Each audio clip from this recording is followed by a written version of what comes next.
Hello， 大家好，我係招友豪。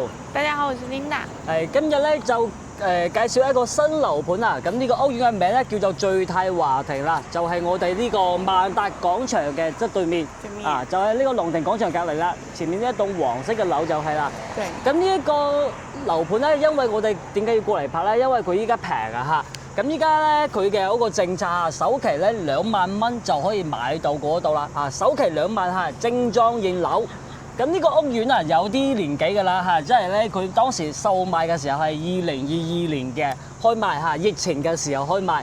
咁嘅屋苑你可以賣得出嚟先奇怪啦，係咪？因為咧當時位置好啊，價格高啊，有環境唔好，所以你賣唔出去。咁依家咧係尾貨嚇，清盤啊，總共咧就係3棟嘅啊，1、2棟已經賣到差唔多啦，依家係賣第3棟嚇，呢啲尾盤大概仲有大概係80-90套啦嚇。大家可以過嚟揀下嘅。咁依家咧有3個面積喺度賣緊嘅。咁第一個咧就係83平嘅一個面積啦嚇，總價咧就係61萬到70萬之間嘅一個價位嚇。3房2廳1個廁所嘅。咁2個廁所咧就係88平方㗎啦，係3房2廳2個廁所係大橫廳係一個設計。咁呢個總價咧大概都係70萬到78萬之間可以買得到嘅一啲精裝現樓嚇。一手房嚇，交樓到依家真係2年幾嘅一個樓齡啦嚇，2年左右啊，2年左右啊。因為依家係一個現樓嚟嘅啊。咁仲有2個面積就係95平同埋113平嘅，係4房2廳2個廁所嘅，係88平嘅嗰個戶型嘅加大版啦嚇，即係喺房間嗰度加大咗，面積咧又增加咗嘅啊。咁嗰2間95平嘅咧，總價咧大概係80萬左右啊，113平嘅咧就係92萬、95萬之間嘅啊。即係話佢總共係4個戶型在賣啊。咁阿豪推薦嘅話就係推薦2個樓盤啊，即係2個單位，83平嘅3房1衛啊，88平嘅3房2衛嚇，最推薦就係3房2衛嗰個啦嚇。咁咧係，因為呢一個聚泰華庭你可以唔要裝修買嚇。唔要裝修咧就揀700蚊1平方米啊，要裝修咧就係咁樣一個總價啦嚇，即係話係總價裡面扣翻嘅啊。對，都可以選擇的啊。咁咧可以睇下呢邊嘅一啲商業環境先啦，因為呢度咧係萬達廣場一個商圈啦嚇，咁萬達咧係配備呢個永輝超市嘅咁啊，咁樓下啲地商咧大部分都係啲茶飲啊，樓上咧2樓咧係一個購物嘅一個地方啦嚇，1樓係超市。咁3樓同埋4樓咧都係餐飲嗰方面嘅啊，咁整個萬達咧大概一個結構就係咁樣啊，門口就一啲遊樂場啦嚇。咁其實如果我哋大部分喺度萬達廣場生活嘅人咧，都係喺對面呢度有個東聯街市。咁呢個東聯市場咧就係我哋日常買餸嘅啲地方啦。行路對面嚇都係一啲商業街嚟嘅啊，地商係比較完善㗎啦嚇。基本上你出樓乜都有嚇，買樓食嘢、行街睇戲、食飯，全部都齊晒㗎啦嚇。咁咧，我哋呢度嘅交通仲加便捷嚇。啱啱咧，我見到有幾個大巴啦嚇，即係香港啲長者團啊，即係老人團啊，差唔多係啊嚇。有3架大巴嚇，全部入咗去萬達喺度行街啦。咁咧如果大家對呢啲地理位置唔熟嘅情況下咧，你可以首先聯絡到阿豪啊，到時可以帶大家過嚟參觀一下先，後面先去睇下樓係咪？你可以覺得邊個地理位置啱你，然後先開始睇樓嘅啊。因為如果有啲人唔熟習呢啲環境嘅話，你直接過嚟睇樓啊，最終唔知道周邊嘅環境，都等於話係要行多2轉先會確定到嘅，係嘛？咁呢度咧交通方面咧就 OK 㗎啦，因為喺萬達啊話嚇門口坐呢啲公車咧，直達到我哋嘅深圳地鐵口嘅沙田站咧，時間咧就係大概係28分鐘㗎啦，直達嘅，又可以咧坐我哋呢邊嘅呢啲直通車翻到我哋蓮塘關口同埋羅湖關口嘅啊。我哋去到蓮塘關口咧，喺門口坐直通巴咧，大概係1個鐘之內去得到嚇。都係直達嚇，冇中間係唔停車嘅。咁呢一度咧，仲有去惠陽高鐵站都係比較近嘅。我哋去惠陽高鐵站咧，車程係15分鐘就去得到，係對，坐我們的268就能到，非常近。即係平時咧一個車程去到快好多嚇，但係如果你想坐啲公車嘅話，都冇問題嘅嚇。但係啲長者團啊已經行出嚟啦嚇，即係日早行咗一轉嘅啫嚇，依家應該都揾飯食㗎啦啊！咁我哋咧就大概咁樣嘅商業環境同埋交通環境下，我哋去睇下呢個現樓先。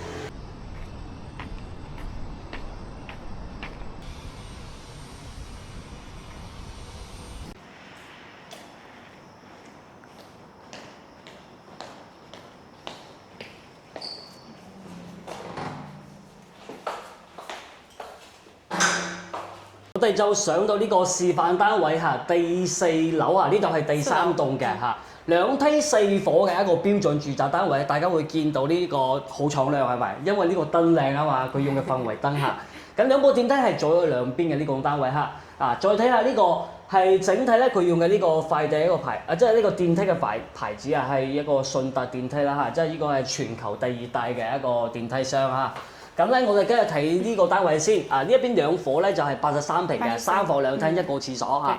我哋先睇下佢嘅全貌嚇，因為呢個係示範單位，咁示範單位咧就包咗啲軟裝嘅同埋定制櫃之類嘅嚇。嗰啲咧就係你買呢套房嘅時候咧就冇嘅要只有嗰啲硬裝嘅嘢，就係呢啲牆漆啊嚇、地磚啊就呢啲就係你可以擁有到嘅同埋呢個入門呢度廚房呢啲推拉門都係你可以擁有到嘅咁入門咧就係廚房。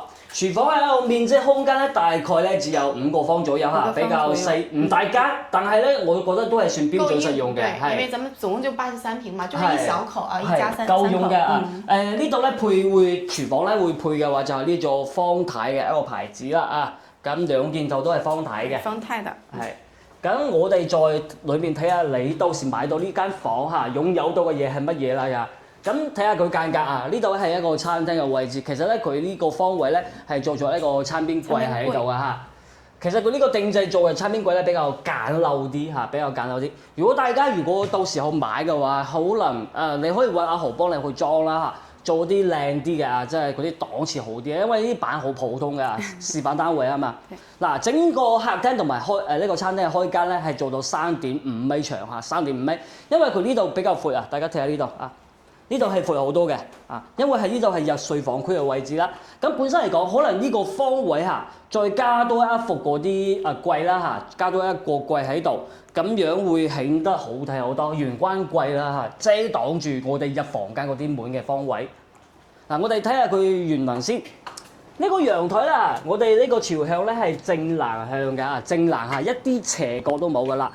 整體會睇到呢個最大華庭咧就係只有3棟嘅，睇住我哋呢個內院嘅一啲景啦係只有3棟，樓盤唔大，佢最緊要賣嘅咧就係呢個地理位置啫咁地理位置都係唔錯㗎，就係萬達正對面非常的不錯非常繁華嘅一個地方。最緊要佢就係佢呢個商業地段啦商業價值喺度我哋睇下佢呢一邊3間房一邊睇先呢度咧就係一個廁所嘅。一個廁所咧就係洗手盆就喺出面咁呢一種咧就相對嚟講，我哋3口人3間房啊嘛3間房你有5個人住咁可能洗手間喺出面咧便捷好多對，這樣裡面有人上廁所就可以在外面洗手係，咁呢個沖涼房咧，等於話係3段式分離啦隔個玻璃咧就3段式其實唔隔玻璃都冇問題，因為佢離呢個馬桶嘅位置都一個距離比較遠啲我哋睇呢度係第一間房，一廁所出嚟嘅。咁呢間係陽光房嚟嘅，陽光房咧佢面積咧大概係有7個方6.8個平方米，但係咧佢示範單位係做咗呢個榻榻米嘅，係一個定製，咁光線都好好咁再睇埋我呢個方位咧，就係有一個呢啲即係都係一整套啲榻榻米啦當書台、床頭櫃咁使用嘅仲有一個4型嘅一個衣櫃仔。咁空間性嚟講7個方左右啦，都係算唔錯嘅。比較標準嘅一個房間因為你只有83平但是能得到3個房間，其實它的得房率已經很高啦對。而且咧，佢嗰啲大家會發覺其實佢嗰個窗台啲位置全部都可以駁完佢㗎因為呢個牆梁咧，呢度梁下面呢啲位置咧係唔計算呢個房間正面積嘅。之前一個窗台都係做咗呢個榻榻米嘅一個設計啦所以佢空間使用率嚟講係比較 OK 嘅呢間房面積大概係7.5個方多到0.5個方嘅都係定製櫃加嗰啲咩書讀書櫃一整套嘅嗰啲。佢面積咧等於話比較均勻咯大概如果你加埋我哋呢間主房計算嘅話，呢間主房面積係有11個方左右3間房平均嘅面積大概去到8個平方米咁樣佢呢度咧就係其實係佢呢間主房有2個窗嘅，第一個窗就係呢個靠呢幅牆呢度第一個窗。咁呢種房間就比較舒服啦，因為通透性強啊嘛咁呢度有一扇窗，呢度扇窗係正南面啦，正南面有睇內院嘅也是看我們園林景觀，跟我們陽台的這個景觀是一樣的嗱，呢度咧其實佢做開嘅呢啲定製衣櫃都係佔咗啲空間咁呢一間房啊，就係83平啦，整體嘅間隔同埋佢房間面積就係咁大嚇，廳咧係3.4米啊，3.5米啊，然後房間平均面積係8個平方米，正南嘅一個朝向嚇。不過景啊真係冇咩景睇啊，睇內遠景啊。大裝修交樓呢一間房最低價大概係61萬就可以買得到嚇，61萬大裝修。對，性價比非常高啦啊！首期咧最低係2萬蚊啊，2萬蚊首期就可以買得到啊！如果喺月供方面咧，就發你嘅詳細信息俾我嚇，即係你嘅依家年紀幾多啦，上工幾耐啦嚇，到時咧我同你計算下。嗱，我哋再睇埋呢一個88平方嘅就係呢一邊啊，對，這邊就獨門獨戶啦嚇。對。咁88平方咧就係先睇下佢一個戶型圖啊，呢度有一個。因為佢呢度展示嘅咧係一個陽台係贈送嘅啊，即係呢個方位啊，呢個係陽改房贈送嘅啊，佢寫住2房2廳2個廁所啊，呢個陽台係贈送嘅。嗱，呢個係橫廳個設計啦，我哋就往裡面睇。嗱，其實佢一入門啊，呢個方位啊，大家會見到佢有呢邊咧有個呢個窗台嚇。其實呢個窗台咧都可以再設計一下嘅，即係你設計一下做咩咧？加多嗰一層嗰啲收納櫃啦嚇，或者做埋鞋櫃嘅一個設計啊。佢係保持光線同埋通透性嘅呢個窗啊！嗱，整體嘅橫廳設計啦，整體橫廳設計咧，佢嘅一個廳嘅開間啦，加埋餐廳一齊嚇，大概去到6米長啦嚇，呢個係比較 OK 嘅。嗱，呢一種橫廳嘅設計咧，如果中意啲大廳嘅啊，可能會揀呢個單位啱好多，係咪？嗱，呢度係餐廳嘅位置，咁餐廳又係帶住呢一個窗台嘅啊。大家通透性非常強啊！因為佢呢個窗台啊，餐廳有一個窗台，同埋我哋入戶個窗台形成一個對流啊，即係通透性啊。咁呢一邊咧就係廚房啊，廚房咧呢度就係餐廳過嚟啦。其實佢呢個廚房啊，呢個空間都係好正嘅啊，大概都係6個方一個標準廚房。係雪櫃位置咧就係呢個啊。在這邊，嚇，其實呢個廚房嘅設計，我覺得佢係唔錯㗎啊，因為佢只有88平啫嘛，睇起身好似有100幾平嗰種感覺㗎嚇。嗱，呢度會睇出去，呢度對出去咧有一間房啊。咁呢一間房咧，正常嚟講啦，叫客房又得，或者書房又得嚇。呢間房咧面積咧大概去到8.5個平方米嚇，帶住一扇窗台係贈送嘅。咁第3棟咧就係靠住萬達嗰個路邊呢度啦嚇。所以你要做咗呢啲隔音嘅一啲玻璃會好啲啊。同大家講下，有呢個間，即係呢個戶型咧係可以改動嘅。即係呢一幅牆咧，你如果唔要呢個房嘅話啊，或者你將呢個房做嗰個書房或者開放式個茶室啊、酒吧室啊，你可以將呢幅牆打開佢啊，將呢幅牆，即係你覆完佢之後咧，就又係南北通透啦啊！咁呢個廳又闊咗好多嘅啊。呢個係可以做改動嘅。嗱，我哋往呢一個方位咧就係廁所。洗手台咧都係做喺出面嘅，我覺得佢呢個最好嘅就洗手台在出面嚇，然後做3段式分離啦。嗱，空間非常大。係加個玻璃就3段式啦嚇，呢啲廁所嘅一個空間加埋我哋洗手盆咧都有4個方㗎啦。呢度又係第一間房，同我哋83年嗰間係差唔多，佢就係主人房多咗個廁所啫啊。呢間房嘅面積咧大概去到接近7個平方米嘅都係啊。嗱，呢邊咧就係睇住我哋靠路邊啦嚇。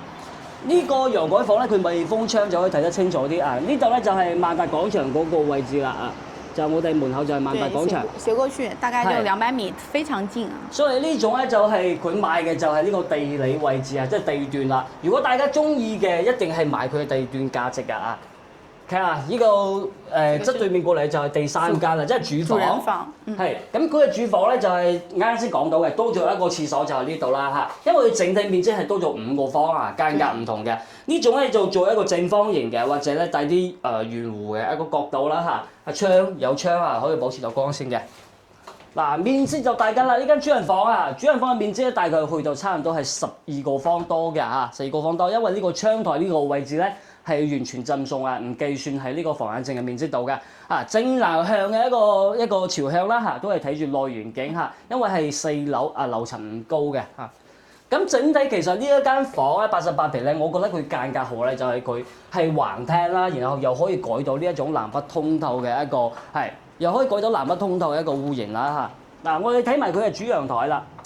佢主陽台啊，就係我哋同主人房嘅一個景色咧，係一模一樣嘅啊。係都係睇住內園景嚇，屬於係唔大，因為你只有3棟樓呢啲內園景嚇，就唔同啲嘅。嗱，整體呢套房有睇晒啦，係又係88平咧，呢一間總價嚇，大約嘅就係喺72萬上下咁啦嚇，要睇你揀嘅樓層，因為呢度咧啲樓層都係唔同價位嘅啊。呢一間房係我比較推介嘅，3房2廳2個廁所啊，70萬左右一個總價都係唔錯啊，但係精裝嘅總價嚇。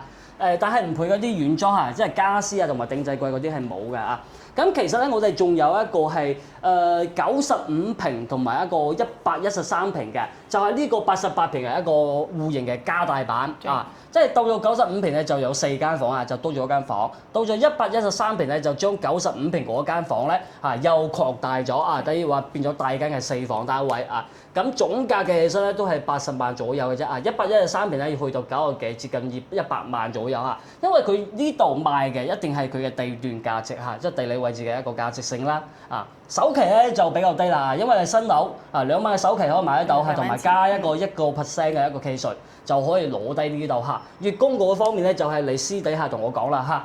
咁我哋咧今集視頻就拍到呢度啦，因為呢個最泰華庭係有呢一個優惠嚇，賣嘅一個尾貨啦嚇，賣完就冇嘅啊。想睇樓嘅可以掃描上面 WhatsApp 同埋呢個 WeChat 二維碼可以添加到1號嘅啊。睇咗最泰華庭咧，可以對比下萬達周邊瑞禧園啊、木馬湖啊，以及呢啲周邊嘅一啲二手樓都可以對比下。你睇下你中意邊個屋苑係咪？因為你有啲屋苑有啲大啲，有啲細啲噶嘛嚇，有啲嗰啲環境靚啲嘅，有唔同嘅。呢個環境就比較細啲，冇辦法㗎。總共樓盤就係3棟樓嚇，不過咧佢打部車一落就可以翻到屋企啊，呢啲都比較好㗎，方便啊嘛，唔使行咁長嘅距離係嘛？視頻就拍到呢度啦，有興趣咧就快少少嚇，我哋下週再見，拜拜。